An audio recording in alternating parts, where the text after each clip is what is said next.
नमस्कार दोस्तों, हमारे चैनल पर आपका स्वागत है। दोस्तों, उत्तर प्रदेश पुलिस कांस्टेबल का जो री एग्जाम है वो 23 अगस्त से प्रारंभ हो रहे हैं। ठीक है, 23 अगस्त से जो है एग्जाम प्रारंभ हो रहे हैं। तो आपके पास बिल्कुल कम समय बचा है, केवल 2 दिन का मात्र आपके पास शेष समय बचा हुआ है। तो 2 दिन के अंदर आप जो है जनरल साइंस के जितने क्वेश्चन है उसको क्लियर कर लीजिए। तो इस वीडियो में मैं आपके लिए 30 ऐसे महत्वपूर्ण क्वेश्चन को लाया हूँ जो कि पुलिस के एग्जाम में बार बार पूछे जाते हैं और यह जो है संभावना है कि आपके एग्जाम में पूछे जाएंगे। तो चलिए हम लोग वीडियो को प्रारंभ करते हैं और क्वेश्चन को क्लियर करते हैं। हमारा पहला प्रश्न है, कौन सी रेखा पृथ्वी को 2 ध्रुवों में बांटती है? दोस्तों, कौन सी रेखा है जो पृथ्वी को 2 ध्रुवों में बांटती है? तो उसे कहते हैं विषुवत रेखा। जी हाँ दोस्तों, विषुवत रेखा जो है पृथ्वी को 2 ध्रुवों में बांटती है, उत्तरी ध्रुव और दक्षिणी ध्रुव।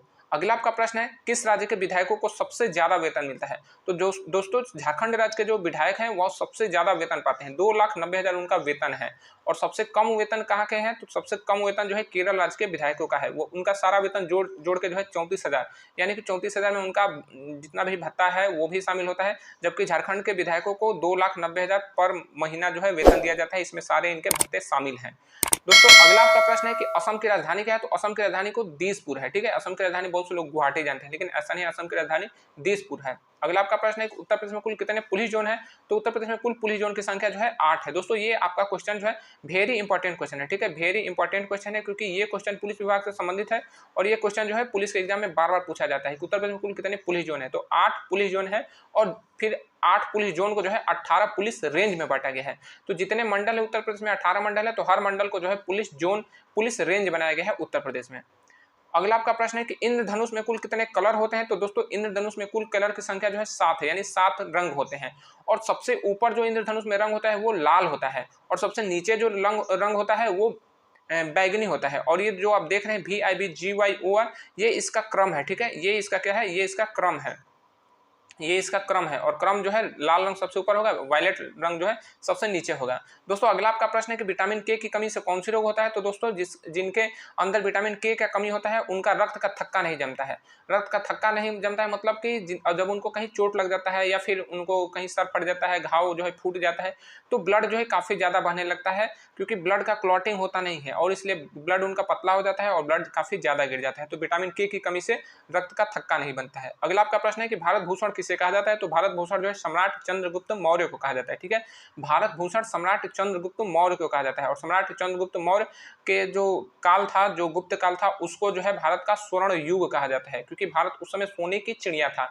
और सम्राट चंद्रगुप्त मौर्य का सोने की चिड़िया भारत को बनाने में सबसे ज्यादा योगदान इनके गुरु आचार्य चाणक्य का था। ठीक है, आचार्य चाणक्य का था। अगला आपका प्रश्न है कि भारत का सबसे बड़ा उच्च न्यायालय का है, यानी कि भारत का सबसे बड़ा हाईकोर्ट का है? तो भारत का सबसे बड़ा हाईकोर्ट प्रयागराज में है। ठीक है, प्रयागराज में भारत का सबसे बड़ा हाईकोर्ट है। प्रयागराज का पुराना नाम इलाहाबाद और इलाहाबाद का भी पुराना नाम प्रयागराज था। तो प्रयागराज अपने मूल नाम में आ गया है। और यहाँ पे कुल यहाँ पे कितने जज बैठते हैं? तो जज की संख्या 160 है, जिनमें से 76 जज जो है परमानेंट होते हैं और 84 जज जो है ये अस्थायी होते हैं, यानी कि इनकी नियुक्ति जितने भी रिटायर्ड जज हैं उनको 84 रिटायर्ड जज को यहाँ पे बैठाया जाता है क्योंकि मामलों की संख्या दिन प्रतिदिन बढ़ रही है, इस वजह से 84 एक्स्ट्रा जज की नियुक्ति की गई है। दोस्तों, चाहे कितना भी आप जज बढ़ा लें, लेकिन जिस तरह से भारत में मामले बढ़ रहे हैं वो कभी खत्म नहीं होने वाले हैं क्योंकि भारत की जो सामाजिक व्यवस्था है ये बिल्कुल टूट गया है, सामाजिक व्यवस्था को बिल्कुल चौपट कर दिया गया है। इसलिए जो है पर डे केस, छोटे छोटे झगड़े भी केस में बन जा रहे हैं और फिर वो केस जो है बहुत आगे तक चलते जा रहे हैं। PNR का फुल फॉर्म क्या होता है? तो PNR का फुल फॉर्म होता है passenger name record, passenger name record.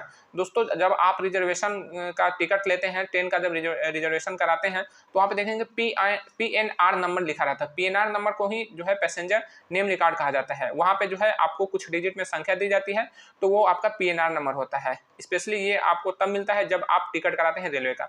Next आपका क्वेश्चन है कि नाटो का मुख्यालय कहाँ है? तो नाटो का मुख्यालय है बेल्जियम की राजधानी ब्रसेल्स में। ठीक है, नाटो का मुख्यालय बेल्जियम की राजधानी ब्रसेल्स में है। यहाँ पे नाटो की कुल जो सदस्य संख्या है वो कितने हैं? तो वो 32 है, 32 सदस्य संख्या है। दोस्तों, हमारा अगला प्रश्न है कि मतदाता दिवस कब मनाया जाता है? तो मतदाता दिवस 25 फरवरी को मनाया जाता है।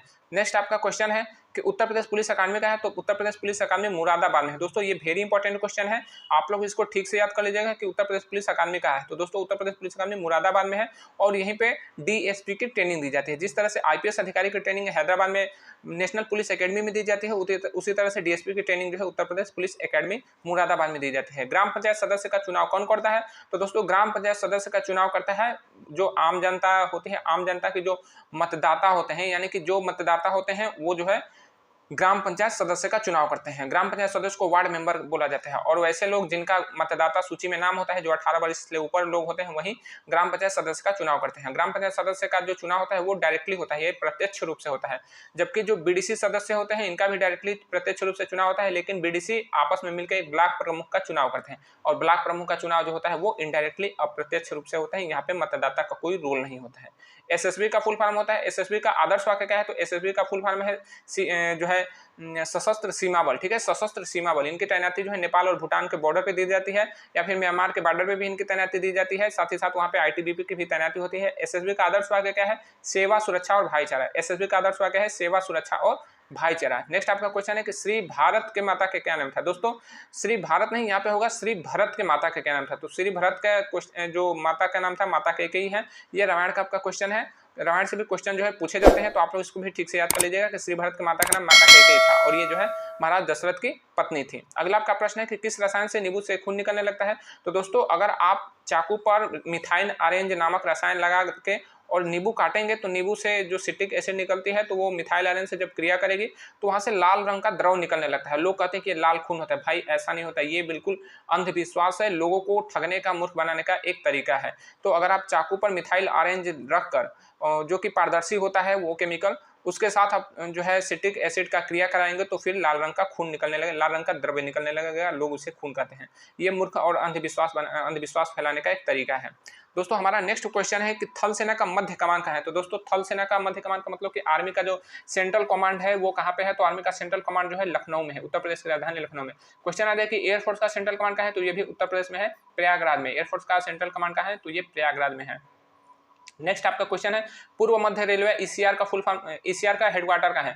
दोस्तों ईसीआर का फुल फॉर्म होता है ईस्ट सेंट्रल रेलवे, जिसको हिंदी में हम लोग पूर्व मध्य रेलवे कहते हैं और इसका हेडक्वार्टर है हाजीपुर। ठीक है, हाजीपुर जो कि बिहार के वैशाली जिले में पड़ता है और हाजीपुर जो इसका जो रेलवे का इसको जोन कहते हैं। ईसीआर का ये एक जोन है और ईसीआर को जो है 5 डिवीजन में बांटा गया है, यानी कि जो ईसीआर जोन है इसको जो है 5 डिवीजन में बांटा गया है। कौन कौन से इसके डिवीजन है, तो एक है दानापुर, दूसरा है सोनपुर, तीसरा है समस्तीपुर, चौथा है डीडीयू यानी कि दीनदयाल उपाध्याय जंक्शन, जिसका पुराना नाम मुगलसराय जंक्शन था, जिसको डीडीयू कर दिया गया है, और एक है इसका धनबाद।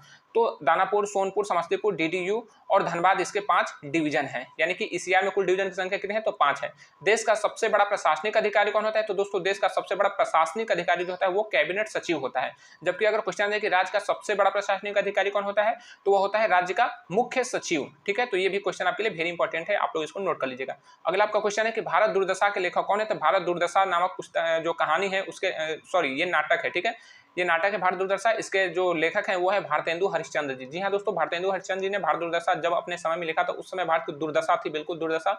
ना लोगों को न्याय मिलता था, ना लोगों को कहीं पे सही से काम मिलता था और ना ही समाज में कोई भाईचारा रहता था। आज भी वो स्थिति है, आज भी जो है केवल समय ने परिवर्तन किया है, समय ने तरक्की की है, लेकिन जो है हमारे समाज, हमारे राष्ट्र ने तरक्की नहीं किया। आज भी वही भारत दुर्दशा है, ये आधुनिक दुर्दशा है और उस समय जो है उस समय की वर्तमान दुर्दशा थी।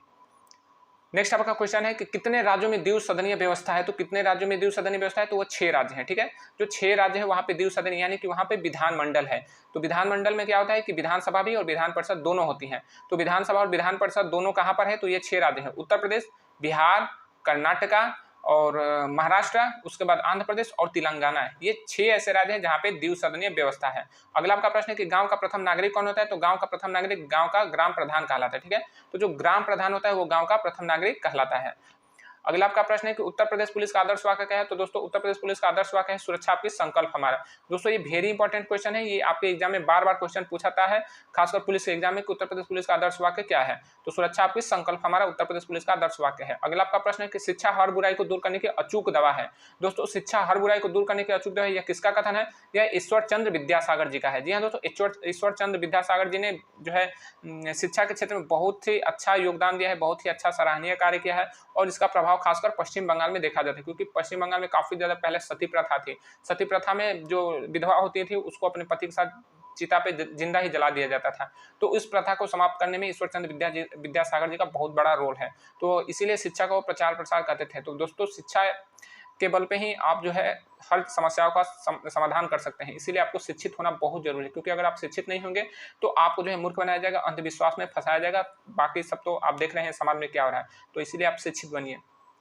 केवल साक्षर न बनिए, शिक्षित बनिए। केवल किताबी ज्ञान नहीं, आपके अंदर सामाजिक ज्ञान भी होना चाहिए, तर्क और जो है अन्य जो तर्क करने की जो क्षमता है वो आपके अंदर होना चाहिए। और तब ये कब होगा, तो जब आप किताबें पढ़ेंगे, जब अपने आप को थोड़ा मौन रखेंगे, तब जाके ये होगा। नेक्स्ट आपका क्वेश्चन है कि बेकिंग सोडा का रासायनिक नाम क्या है। दोस्तों बेकिंग सोडा का जो रासायनिक नाम है वो है आपका सोडियम बाइकार्बोनेट, ठीक है, ये इसका रासायनिक नाम है।